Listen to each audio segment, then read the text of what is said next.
Hello दोस्तों, राधे राधे। और आपको सबको एक ऐसी बौद्ध की कहानी उचित विचार बताने जा रही हूँ। उचित समय आने पर कर्म का फल अपने आप मिल जाता है। समय आने पर ही सूरज निकलता है, समय आने पर ही रात होती है, समय आने पर ही किसान की फसल पकती है। लेकिन समस्या तब पैदा होती है जब हम समस्या से पहले ही फल चिंता करने लगते हैं। संत कबीर का एक दोहा है, धीरे धीरे मना धीरे सब कुछ होए माली, सींचे सो भरा ऋतु आए तो फल होए यानी। कि धीरे धीरे मन तू अपना काम करता रहे, क्योंकि धीरे चलने से ही सब कुछ होता है। कोई माली इसी पेड़ पर चाहे 100 घड़े पानी डाल दे, लेकिन ऋतु आने पर ही फल लगेगा। समय विडम्बना यही है कि इसी समय सभी लोग इंतजार नहीं कर पाते, और इंतजार नहीं करते इसलिए असफल हो जाते हैं। तो इंसान अपने जीवन में सफल होना चाहता है, उसे यहाँ समझना चाहिए कि एक जगह ही मिट्टी खोदने से कुआं बनता है, और इसी कुएं से पानी निकलता है जो हमारी प्यास बुझाता है। लेकिन धैर्य न होने के कारण इंसान अलग अलग जगह मिट्टी खोदता रहता है, और आखिर में परेशान होकर खुद को समझा भी लेता है कि मेरा तो भाग ही खराब है, मुझे तो पानी कहीं नहीं मिला ही नहीं। अगर वह एक जगह ही मिट्टी खोदता रहता है तो पानी निकलने की संभावना बहुत ज़्यादा बढ़ जाती है। एक जगह मिट्टी खोदने का तात्पर्य यहाँ पर यह है कि आप जो कर रहे हैं, अपने जो कार्य को किया है, जिसमें आप अपना हुनर है, जो अपनों सालों साल सीखा है, उसी पर अपना समय लगाते रहिए। चाहे अभी तक आपको उसमें सफलता नहीं मिली हो, लेकिन निराश मत होना, क्योंकि अभी आप सफलता में बिल्कुल नज़दीक खड़े हैं। अगर अभी आप हार मान गए तो आपको फिर से एक नई शुरुआत करनी पड़ेगी, कोई नया काम सीखना पड़ेगा,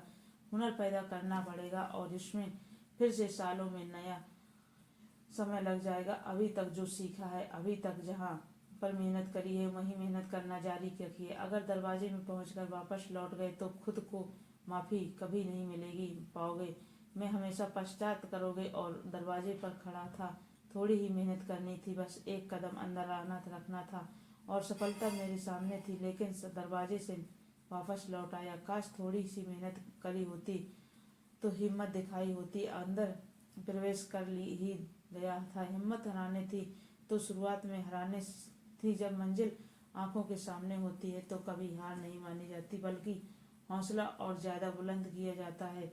जो लोग समय से और धैर्य सिद्धांत को नहीं समझते, वो जीवन भर अलग अलग कार्य क्षेत्रों का प्रयास करते रहते हैं, लेकिन उन्हें सफलता हासिल नहीं होती है। लोग हमारे जीवन से भटक जाते हैं, आखिर पश्चात के अलावा कुछ हाथ नहीं लगता। अगर आप एक ही रास्ते पर मीलों तक आगे बढ़ चुके हो तो वापस लौटने का रास्ता नहीं होता है। अगर आप रास्ते में वापस लौटोगे तो फिर वही मुश्किल सामने आएगी, वही कांटे फिर पैर में लगेंगे, वही तकलीफें फिर ही जन्म लेंगी। यही रास्ता आपको अपनी मंजिल तक पहुंचाएगा। अगर रास्ता बदलना तो शुरुआत में बदलना था, अब कोई चारा नहीं है। लेकिन आज के समय में लोगों को धैर्य कम बचा है। दूसरों की देखते ही दूसरों को प्रभावित होकर इंसान तत्काल सफलता हासिल करना चाहता है, और इसलिए जल्दी सफल होने के चक्कर में वह अपने जीवन से ऐसे शॉर्टकट्स पकड़ लेता है जो उसे अंधेरे दुनिया में भटका देती है, गलत कामों की तरफ उसे धकेल देती है, जहाँ वे वापस लौटने की जगह कोई तरीका नहीं होता। ब्रह्मांड में अखंड नियमों से यह नियम है भी, समय आने पर ही सब कुछ होता है। इस प्रकृति के नियम में आप हर चीज से पाएंगे, हर वस्तु से पाएंगे, हर काम में पाएंगे। एक बच्चा 9 महीने में जन्म लेता है, और 9 महीने से पहले अगर कोई बच्चे की अपेक्षा करे तो मूर्ख होगा, क्योंकि प्रकृति का विधि विधान समय के अनुसार चलता है। ऋतु आने पर ही फल लगेगा, सुबह होगी तभी धूप निकलेगी, रात होगी तो अंधेरा होगा। आपको नहीं लगता कि प्रकृति के सभी नियम समय के अनुसार ही चलते हैं? तो फिर आप और हम प्रकृति के बाहर कैसे हो सकते हैं? हमारे नियम प्रकृति के नियमों से बड़े कैसे हो सकते हैं?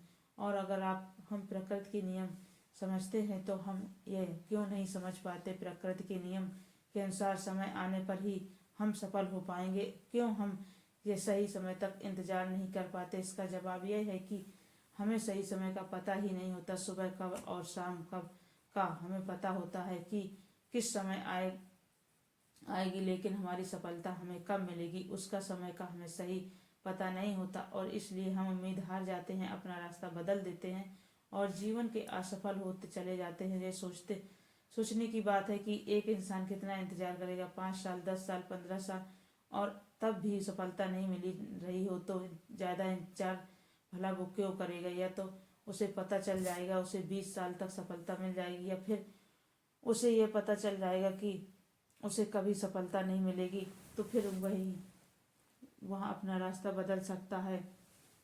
लेकिन हमेशा तो कष्ट कभी स्पष्ट नहीं होता हमें कितने समय में सफलता मिलेगी, यह कभी निश्चित नहीं होता। जो मनुष्य अपने काम में तत्कीन होकर उस काम को सीख रहा है वो सफलता नहीं जल्दी हासिल करेगा। जो और अपने काम को टाल रहता है, स्वाभाविक सी बात है उसको ज़्यादा समय लगेगा। तो इसलिए प्रकृति ने सफल होने के लिए समय की कोई निश्चित इकाई नहीं बनाई, क्योंकि हर मनुष्य के सामने उस समय की अवधि अलग अलग हो सकती है। लेकिन जो समझदार हैं वे जानते हैं कि कम समय में सफलता कैसे हासिल की जाती है। अगर वह सफल होने का डर है और सफल होने का लालच अपने मन में निकाल देते हैं तो ऐसे लोग जल्दी ही अपने जीवन में सफल हो जाते हैं, क्योंकि उनके लिए अपना काम ध्यान बन जाता है। और जब हमारा ही काम हमारे लिए ध्यान बन जाता है तो चीज़ हम 10 दिन में सीख रहे हैं वह हम एक ही दिन में सीख सकते हैं। लेकिन हम अपने काम को ध्यान क्यों नहीं बना पाते, इसके पीछे का कारण है जान लेना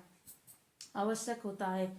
हम अपने काम को ध्यान इसलिए नहीं बना पाते क्योंकि हर काम के पीछे तो हमारा लालच जुड़ा होता है या फिर कोई डर जुड़ा होता है। कुछ मिलाकर ये समझिए कि हम उस कर्म के फल के लेकर चिंतित रहते हैं। अगर हम उस कर्म के फल को चिंता करने अपने मन से निकाल दें, सिर्फ अपना ध्यान उस कर्म पर ही लगाएं तो सफलता मिलना निश्चित हो जाता है। लेकिन अपने कार्य क्षेत्र के कुछ समय बिताने के बाद ही इंसान का मन दुखी हो जाता है। वह परेशान हो जाता है कि सफलता तो मिली नहीं है रही है, मैं क्यों मेहनत करूं, अपना रास्ता ही बदल देता हूं। और एक बार मन को भटकने का रास्ता मिल जाता है तो वह हमेशा भटकता रहता है। अब आप एक काम छोड़कर दूसरे काम को शुरू करेंगे तो उसमें ही मन आपका मन भटक जाएगा, क्योंकि आपके मन की प्रकृति भटकने को ही गई है। आप अपने ही जगह एक जगह पर समय लगाकर धैर्य रखना, मेहनत करने का सोचा ही नहीं, उसका अभ्यास ही नहीं किया, इसलिए आपका धैर्य पेशेंट इतना कमजोर हो गया है कि किसी का काम पर ज़्यादा समय तक मेहनत नहीं करना चाहता। अपने मन को इतनी आज़ादी है, अगर आपने अपने मन का बचने के लिए एक जगह ही नहीं छोड़ी होती तो आपका मन आपके अनुसार काम कर रहा होता। लेकिन आप अपने मन की वशीभूत होकर अपने रास्ते बदल लेते हैं, इसलिए आपका मन भटकना सीख जाता है और आपका मन कहना नहीं मानता, बल्कि आपको खुद अपने मन को गुलाम हो जाते हैं। ये गुलामी जंजीरों में बनने का आपका साथ नहीं छोड़ती और आप अपनी आदतों से गुलाम होते चले जाते हैं। कुछ लोग उसे आलस का नाम दे देते हैं, लेकिन आलस यही जन्म लेता है जब हमारे मन के बचने के लिए जगह मिल जाती है। मन को बच निकलने के लिए 1 इंच की जगह मत दो, एक ही भी बहाना उसका काम ना कर पाए ऐसी व्यवस्था सुनिश्चित करो, क्योंकि मन का काम हमेशा भटकना होता है। जो चीज मन को हासिल हो गई हो वह व्यर्थ हो जाती है और जो नहीं मिली उसके लिए मन तरह तरह की योजना बनाता रहता है।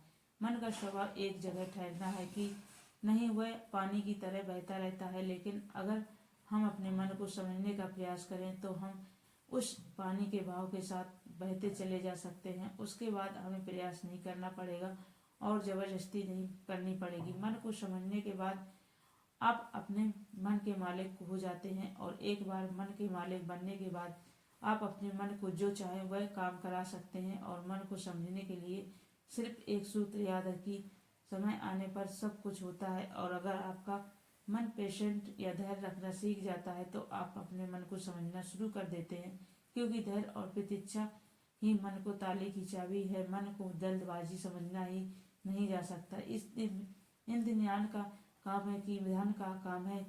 जब आप ध्यान करना शुरू करते हैं तो अपने मन को धैर्य बढ़ाना शुरू होता है। आप एक ही जगह पर बहुत देर तक केंद्रित रह सकते हैं, इसलिए आप अपने मन की गतिविधियों को समझना शुरू कर दें। आपका मन जल्दबाजी की वजह से इधर उधर भागना बंद कर देता है और उनके अपने मन के ताले की चाबी उससे खोलना शुरू कर देती है। धीरे धीरे जैसे जैसे आप अपने मन को समझना शुरू करेंगे वैसे वैसे आप पाते हैं कि हम मन नीचे खजाने दबे हुए आपको अदृश्य पता चलेगा, जो शायद ही आपके कभी महसूस हो, लेकिन जबरदस्ती से बिल्कुल नहीं होगा, प्रेम से होगा, धैर्य से होगा, प्रतीक्षा से होगा, इसलिए सफलता पानी है तो धैर्य और प्रतीक्षा रखें। अपने मन को समझने का लगातार ध्यान में द्वारा प्रयास करते रहें। उसके बाद सफलता आपकी होगी, उसके बाद आनंद भी आपका होगा, उसके बाद होश में रहकर दुनिया को एक अलग नज़रिए से देखने की सीख सकते हैं। जो दोस्तों कैसी लगी ये कहानी आपको कमेंट सेक्शन में ज़रूर बताना है। फिर भी अगर कोई सवाल रह गया हो तो कमेंट सेक्शन में ज़रूर पूछना। अगली कहानी में मिलते हैं। वीडियो को तब तक के लिए लाइक करिए, अपना ख्याल रखिए दोस्त। धन्यवाद दोस्तों।